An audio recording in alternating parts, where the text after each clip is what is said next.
দিয়ে দিচ্ছি তেল। আমি আজকে মাছ ভুনা করব পেঁয়াজ দিয়ে। দিয়ে দিচ্ছি পেঁয়াজ, দিয়ে দিচ্ছি লবণ।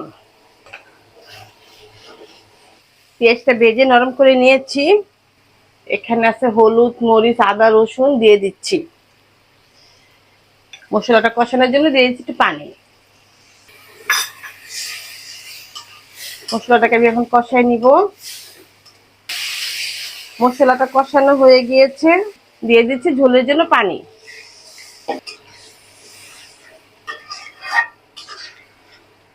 দিয়ে দিচ্ছি কয়েকটা টমেটো।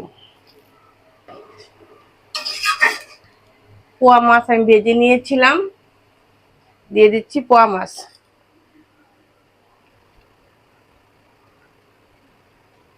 মাছগুলো দিয়ে দিয়েছি। এখন এটাকে ভালো করে রান্না করে নিব। রান্না আমার হয়ে গিয়েছে। আজকের রেসিপি মটরশুঁটি দিয়ে পোয়া মাছ ভুনা। ভালো লাগলে লাইক, কমেন্ট, শেয়ার করে দেবেন। আল্লাহ হাফেজ।